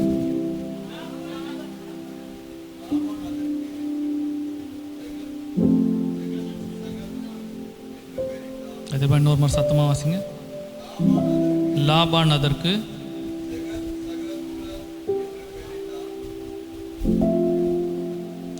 ஜகர் சகதுதா. தெளிவாக வாசிங்க. அது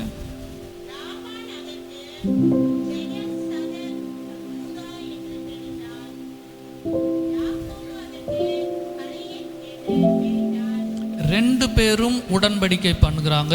2 பேரும் ஒரு பெயர்களை வைக்கிறாங்க.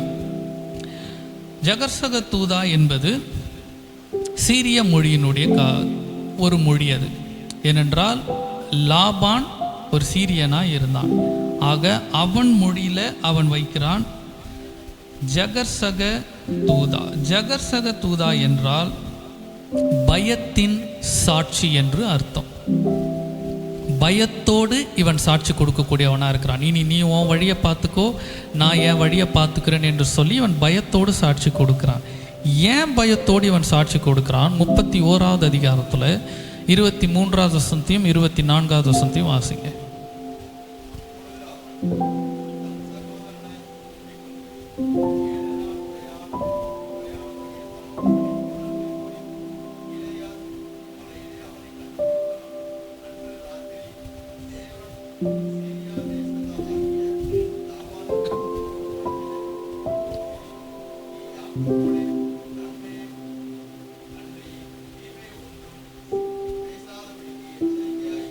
யாக்கோபினிடத்துல நன்மையை அன்றி தீமை ஒன்றும் பேசாதபடி எச்சரிக்கையாயிரு என்று சொல்லி அவனோடு இருந்ததான உறவினர்களோ யாக்கோபுக்காக அவனுடைய தகப்பனோ நண்பர்களோ யாரும் பேசுவதற்கு முன் வரவே இல்லை. ஆனால் சரியான நேரத்தில் தேவன் யாக்கோபுக்காக பேச ஆரம்பித்தார்.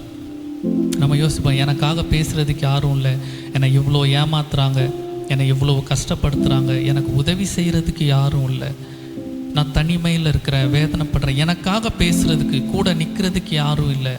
கஷ்டப்பட வேண்டாம். யாரும் இல்லாத சூழ்நிலையில் நமக்காக ஏற்ற நேரத்தில் தேவன் நமக்காக பேச வேண்டிய மனிதர்கள் இருதயத்தில் அவர் பேசக்கூடியவர். இந்த பயத்தினால தான் இவன் இங்கே சொல்லும் போது இவன் ஜகர்சக தூதா என்று இவன் சொல்லி இவன் சாட்சி கொடுக்கிறான். ஆனால் இதே காரியத்தை குறித்து யாக்கோபு அவன் அந்த இடத்திற்கு வைத்த பேர் என்ன வைத்தான்? கலையத். கலையத்து என்றால் எபிரேய மொழியில், ஏன்னால் இவன் ஹீப்ரு பாஷை பேசக்கொள்வன், எபிரேய மொழியில் நன்மைகளின் திரளான சாட்சி என்று அர்த்தம். நன்மைகளின் திரளான சாட்சி. ஒரு நன்மை இல்லை, ரெண்டு நன்மை இல்லை, அநேக நன்மைகளின் சாட்சி. யோசித்து பார்ப்போம். இவன் இதற்கு முன்பாக பெயர் சபாவில் இருந்து பதான் ஆராமுக்கு வரும்பொழுது யாருக்கு பயந்து ஓடி வந்தான்? ஏசாக்கு பயந்து ஓடி வந்தான், ஏசா எதா பண்ணுவானோ. இப்போ திரும்ப இவன் இந்த பதானாராமில் இருந்து திரும்ப இவன் கானானுக்கு அங்கே கடந்து வரும்பொழுது யாருக்கு தெரியாமல் தான் திருட்டுத்தனமாக ஓடி வரான்? லாபானுக்கு தெரியாமல். ஒருவேளை லாபான் வராமல் இருந்திருந்தா கடைசி வரை யாக்கோபுக்கு என்ன நினப்பு இருக்கும்? எப்பயாவது வந்துருவானோ, பிடிச்சிருவானோன்னு அந்த பயம் இருக்கும். தேவன் இந்த இடத்துல வைத்து அதற்கு ஒரு முடிவு கட்டுகிறார். கீலேயாத் என்றாலே நமக்கு என்ன தான் ஞாபகம் வரும்? கீலேயாத்தின் பிசினி தைலம். அது விலையேற பெற்ற ஒரு தைலம். அது காயங்களை கட்டக்கூடிய ஒன்று. இந்த அந்த மலை அந்த இடத்து அதனால தான் அந்த இடத்திற்கு அந்த கீலேயாத்தின் பிசினி தைலம் என்று பெயர். இந்த மலை இருக்கக்கூடிய பகுதி. இந்த மலையில் வைத்து கர்த்தர் யாக்கோபின் காயங்களை அவர் கட்ட ஆரம்பித்தார். எவ்வளோ, அதான் சொல்ல, நன்மைகளின் திரளான சாட்சி. யோசித்து பார்ப்பான். இந்த இடத்தை இதற்கு முன்பாக நான் கடந்து வரும்பொழுது என்கிட்ட ஒன்றுமே இல்லை, ஒரே ஒரு கோல் இருந்தது, அவ்வளவு பயம் இருந்தது, அவ்வளவு கவலை இருந்தது. ஆனால் இந்த இடத்தை இப்பொழுது நான் திரும்ப கடந்து வரும்பொழுது கர்த்தர் என்னை என்ன செய்திருக்கிறார்? என்னை ஆசீர்வதித்து வைத்திருக்கிறார். கர்த்தர் என்னை உயர்த்தி வைத்திருக்கிறார்.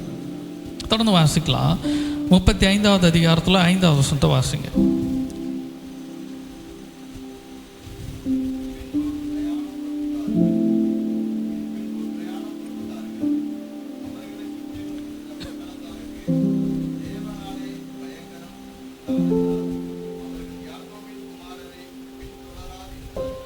இப்போ இங்கே வரும்பொழுது இதற்கு முன்பாக இந்த பாலைவனத்தில் இவன் கடந்து போகும்பொழுது இவன் மற்றவர்களுக்கு பயந்தவனாய் கடந்து போனான். தேவன் இடத்துல சொல்கிறான், இந்த பிரயாணத்தில் தேவன் என்னை காப்பாற்றுவீரானால். இவன் அப்படி பயந்து போனான். ஆனால் இப்போ இதே இடத்துல அவன் திரும்பி வரும்பொழுது இவனை குறித்தும் இவன் பிள்ளைகளை குறித்தும் மற்றவர்கள் பயப்படுகிறாங்க. அது சொல்கிறேன், கர்த்தர் காரியங்களை மாறுதலாய் முடிய பண்ணுகிறவர். எந்த ஸ்தலத்தில், ஒருவேளை வேலையாக இருக்கலாம், படிப்பாக இருக்கலாம், தொழில் செய்கிறமா இருக்கலாம், குடும்பங்களாக இருக்கலாம், எந்த இடத்துல நாம் மற்றவர்கள் முன்பாக தலைகுனிந்து நிற்கிறோமோ, உடைந்து நிற்கிறோமோ, அவமானப்பட்டு இருக்கிறோமோ, வேதனைப்படுகிறோமோ, அவர்களுக்கு முன்பாக கர்த்தர் அவர்களை விட நம்மை மேன்மைப்படுத்த அவரால் ஆகும். எவரையும் அவருடைய கரத்தினால் மேன்மைப்படுத்தாகும். இங்கே அப்படி தான் இவன் பயந்து கொண்டு போனான். இப்போ இவனை குறித்து மற்றவர்கள் பயப்படும்படியாக கர்த்தர் காரியங்களை மாற்றினார், இவனை உயர்த்தினார், காயங்களை கட்டினார். ஏன்னா ஒரு காரியத்தை வாசிக்கலாம். ஆதியாகமம் 28வது அதிகாரத்தில் 11வது வசனத்தை எடுத்துக்கொள்ளுங்க.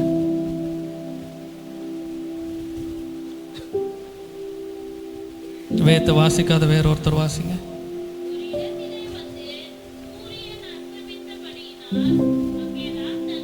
போதும்.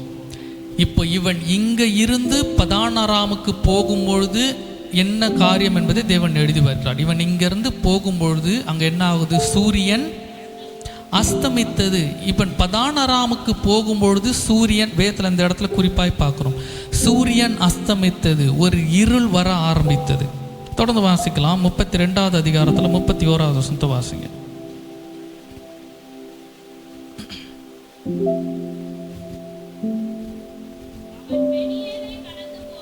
பெனியேலை கடந்து போகையில் திரும்ப இவன் கானானுக்கு உள்ளாக வரும்பொழுது சூரியன் உதயமாயிடு. இங்க இருந்து இவன் போகும்பொழுது எப்படி இருந்தது? சூரியன் வாழ்க்கை முடிந்து இருளாய் ஆனது. 20 வருடங்கள் கஷ்டப்பட்டான். இப்போ அங்கே இருந்து திரும்ப வரும்பொழுது சூரியன் உதிக்க ஆரம்பித்தது. யோசித்து பார்ப்போம், இவன் யோர்தானை முதலாவது கடக்கும் பொழுது எவ்வளோ ஒரு வேதனையாக இருக்கணும். ஏன்னா கானான் என்பது இவன் மிகவும் ஆசைப்பட்டதான ஒரு பூமி. இவன் ஆசைப்பட்டதுனால்தான் ஏசாவின் இடத்திலிருந்து தந்திரமாய் அந்த ஆசீர்வாதத்தை இவன் பெற்றுக்கொண்டான். இந்த கானானில் எப்படியெல்லாம் வாழ வேண்டும் என்று நினைத்திருப்பான்.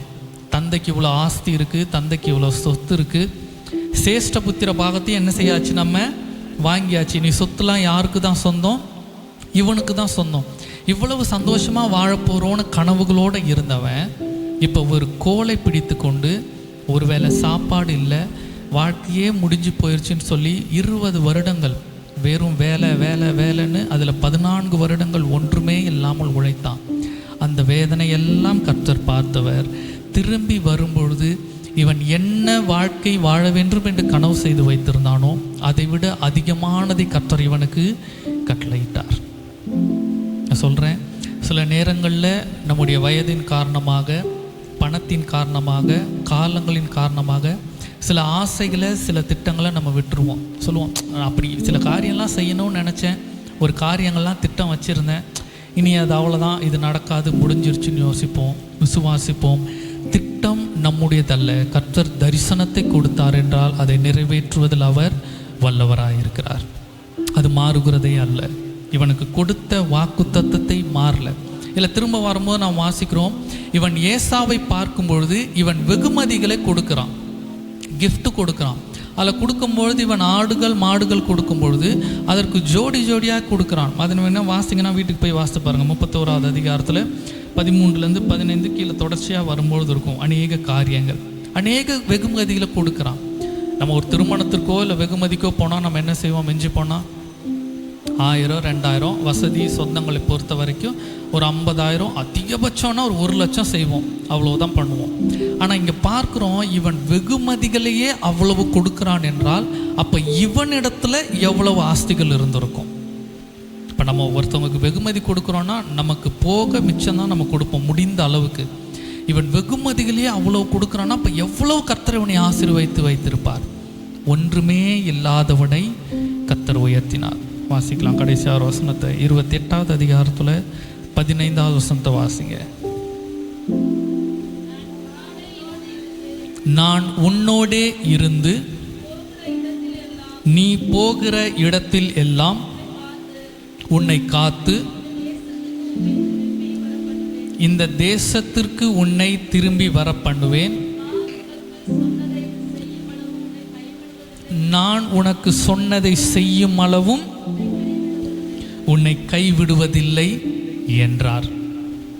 பெத்தவங்க கொடுத்த வாக்குறுதி மாறி போச்சு. எல்லார் கொடுத்த நிறைவேற்றாத வாக்குறுதிகள் இருந்தான். ஆனால் கர்த்தர் சொன்ன வாக்கு, இவன் ஜெபித்த ஜெபம் மாறவே இல்லை. அவர் சொன்ன வார்த்தையை இந்த இடத்துல அவர் நிறைவேற்றினார். சொன்னா, நான் போகிறப்ப எனக்கு பார்த்துக்கோங்கன்னாரு, பார்த்துக்கிட்டான். திரும்பி வரும் அளவும் உன்னை கைவிடுவதில்லை என்று சொன்ன வார்த்தையை அவர் நிறைவேற்றினார். ஏன்னா லாபான் சம்பளத்தை மாற்றி மாற்றி பண்ணும்பொழுது தேவன் இவனுக்கு சொப்பனத்தில் காரியங்களை சொல்லுவார். நீ மரத்தோடைய பட்டையை வெட்டி இப்படி போடு, இந்த ஆடுகளுக்கு இப்படி தண்ணி கொடு, இப்படி பிரித்து விடு என்று சொல்லி ஒவ்வொரு வழிகாட்டுதலும் ஒவ்வொரு காரியத்தையும் யார் கற்றுக் கொடுத்தது? தேவன். நினைவில் வைத்துக்கொள்வோம், நல்ல வசதியாக இருந்து நல்ல நிலைமையில் இருந்தவன் ஒன்றுமே இல்லாதபடி, உதவிக்கு பெற்றோர் இல்லை, தகப்பன் இல்லை, யாரும் இல்லை, 0லேருந்து ஆரம்பிக்கிறான். ஒன்றுமே இல்லை, வெறும் ஒரு கொம்பை மட்டும்தான் வைத்து கொண்டு இருக்கிறான். அதுவும் போனோம் டக்குன்னு மேலே வந்துட்டோன்ற நிலைமை இல்லை. 14 வருஷம் உழைச்சி ஒரு பைசா பிரயோஜனம் இல்லை, ஒன்றுமே இல்லை, ஒரு சொத்துக்களும் இல்லை. ஆனால் 14 வருடம் சம்பாதிக்க முடியாததை, இன்னும் சொல்ல போகணும்னு சொன்னாக்கா 100 வருடம் 200 வருடம் ஆபிரகாம், அவனுடைய மகன் ஈசாக்கு, அவர்களெல்லாம் மொத்தமாக சொத்துக்களை விட அதிகமாக வெறும் 6 வருடத்தில் தேவன் யாக்கோபுக்கு கொடுத்தார். இல்லை என்கிற நிலைமையை விட்டு கர்த்தரை விட்டு பின்மாற்றத்தில் போயிட வேண்டாம், நம்பிக்கையை இழந்து போயிட வேண்டாம். அப்போ இருந்தே உழைச்சிருக்கணுங்க, அப்போ இருந்தே சேர்த்து வச்சிருக்கணுங்க, அதெல்லாம் வேண்டாம். நமக்கு தேவனிடத்தில் வருவோம் என்றால் தேவன் எப்பொழுது வேண்டுமானாலும் புதிய காரியத்தை உருவாக்குவதற்கு அவரால் முடியும். ஆலயத்திற்கு வருவதான பிரதான நோக்கம் காரியங்களை கற்றுக்கொண்டு வாழ்க்கையில் திருத்தி கர்த்தரிடத்தில் சேருவது. எனவே வேதத்தில் வாசிக்கும் போது பார்க்குறோம், காயின் இடத்துல தேவன் சொல்லும் போது சொல்லுகிறார், நீ நன்மை செய்தால் உனக்கு மேன்மை இல்லையோ. நீ தப்பு பண்ணிட்ட, ஏதோ ஒன்று நடந்துருச்சு, சரி போகட்டும், ஆனால் நீ திரும்ப நன்மை செய்தால் அதற்கு உனக்கு மேன்மை இருக்கு.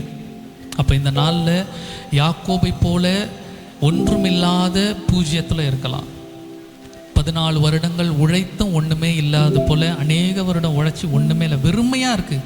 எல்லாம் நான் செஞ்சிட்டே இருந்தேன், ஆனால் திரும்பி பார்க்கும்போது வருஷங்களும் நாளும் தான் கடந்து போயிருக்கே தவிர என்கிட்ட ஒன்றுமே இல்லை.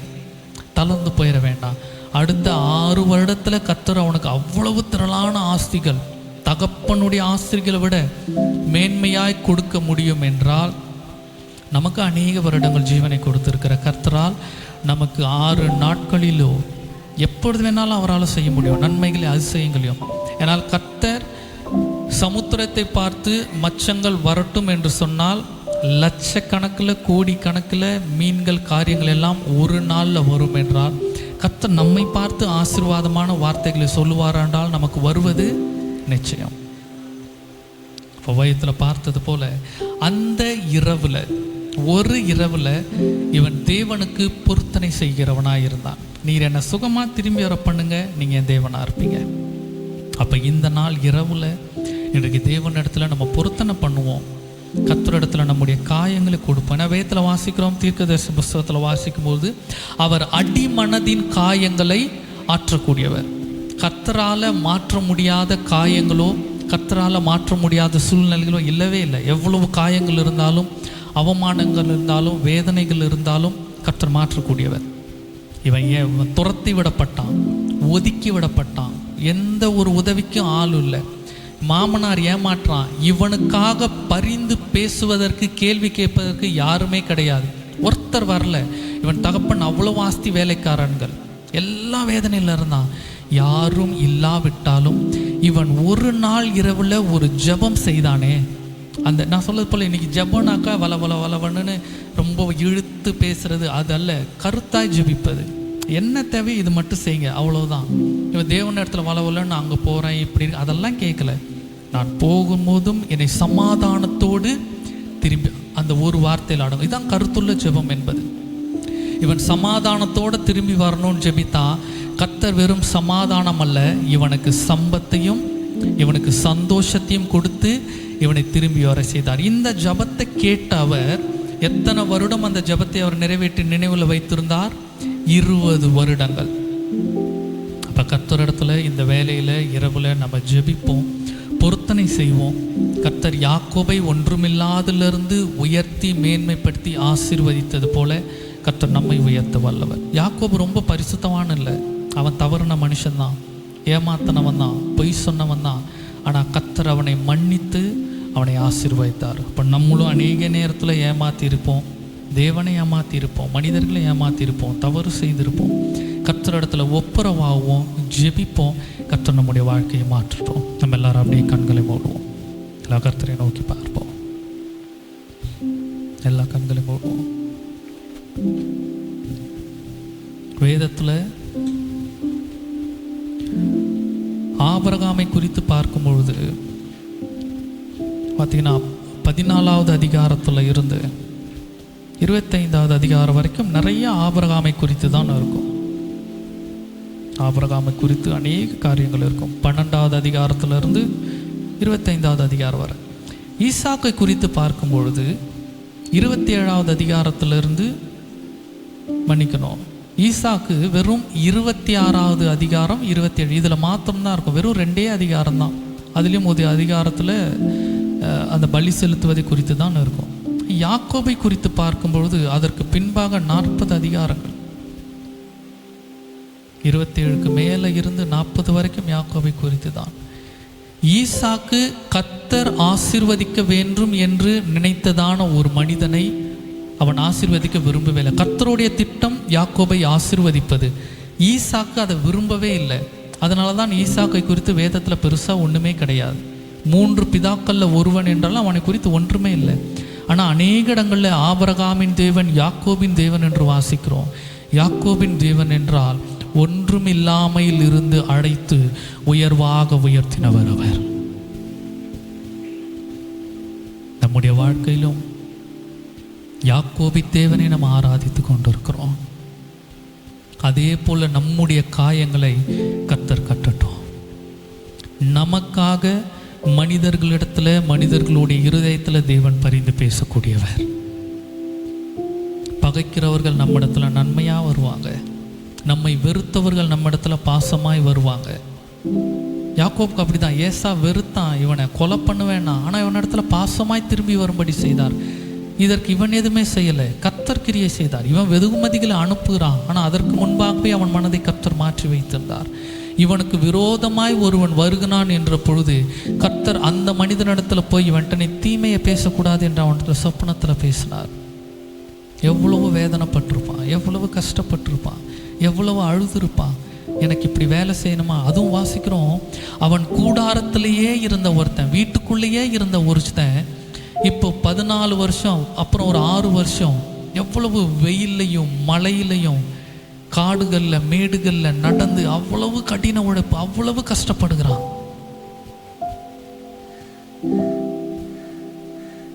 நமக்கு தூக்கி விடுவதற்கு, உதவி செய்வதற்கு, பரிந்து பேசுவதற்கு ஆட்கள் இல்லாமல் இருக்கலாம். விசுவாசிப்போம். நாம் ஜெபித்தோம் என்றால் நமக்காக நம் தேவன் எப்பொழுது நம்ம கூட இருக்கக்கூடியவர். அவன் சொல்கிறான், ஆண்டவரே நீர் எனக்கு பாராட்டின இந்த தயவுக்கு நான் எவ்வளோ வேணும் பாத்திரனே இல்லை. ஒரே கோலை பிடிச்சு கொண்டு இந்த யோர்தானை கடந்தேன். நான் சொல்லுகிறேன், வேதத்தில் கோல் தேவனுடைய வார்த்தைக்கு ஒப்பாய் இருக்கிறது. இந்த வார்த்தையை பிடித்து கொண்டு நாம் கடந்து போகும் பொழுது கர்த்தர் 2 பரிவாரங்களுக்கு மேலாக உயர்த்த நம்மை ஆசீர்வதிக்க அவரால் கூடும். அதே தேவனை ஆராதிக்கிறோம். என்ற இரவில் தேவனிடத்தில் ஒப்புரவாக போகிறோம், மாறப்போகிறோம். கர்த்தாவை என் வாழ்க்கையை மாற்றுங்க. 14 வருஷம் உழைச்சி ஒன்றுமே இல்லையே, கவலைப்பட மாட்டேன். அடுத்த 6 வருஷத்தில் யாக்கோபுக்கு செய்தது போல இது நாள் வரைக்கும் எனக்கு நடக்காமல் இருந்திருக்கலாம், ஆனால் இனி தேவன் என் வாழ்க்கையில் காரியங்களை நடத்துவார். ஊழியங்களில் மாற்றத்தை நடத்துவார், குடும்பங்களில் மாற்றத்தை நடத்துவார், வேலைகளில் தேவன் மாற்றத்தை நடத்துவார், படிப்பில் நடத்துவார்.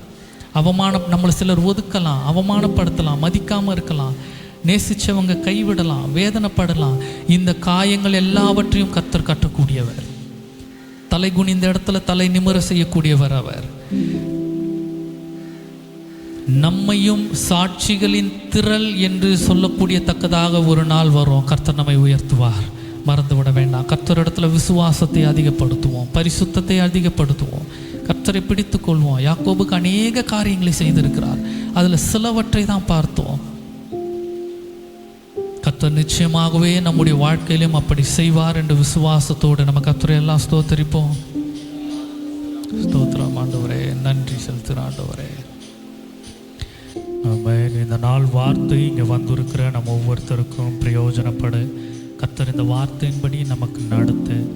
ஜெபிக்கின்ற ஜபங்களை 20 வருடங்களுக்கு நினைவு வைத்து நிறைவேற்றி உனக்கு வேதத்தில் வாசிக்கிறோம். அவர் சொல்லும் பொழுது, உனக்கு சொப்பனத்தில் தோன்றின தேவன் நான் தான் என்று 20 வருஷத்திற்கு பின்பாக தான் அவனுக்கு அது தெரியவே படுத்துகிறார்.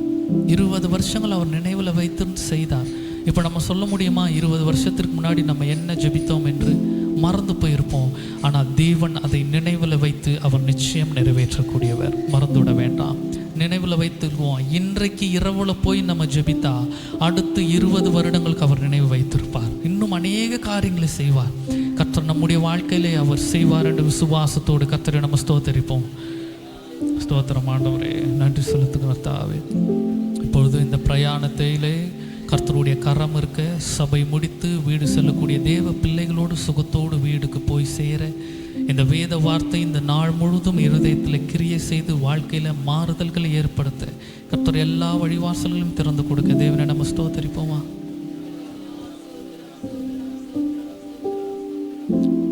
சபையில் பலவீனப்பட்டிருக்கிறவர்களை கர்த்தர் பலப்படுத்த, இருதயம் உடைந்திருக்கிறவர்கள், இருதயம் நொறுங்கி இருக்கிறவர்களின் காயங்களை கர்த்தர் கட்ட, ஜபங்களை கேட்கின்றதான தேவன் இயற்கையின் சூழ்நிலைகள் மின்சாரம் வருவதற்கு உதவி செய்ததற்கு, ஆராதனை நடப்பதற்கு தடையில்லாமல் இருப்பதற்கு கர்த்தர் உதவி செய்தது போல இன்னும் அநேக காரியங்களில் தேவன் நமக்கு உதவி செய்வார் என்ற விசுவாசத்தோடு கர்த்தரை நம்ம ஸ்தோத்தரிப்போம்.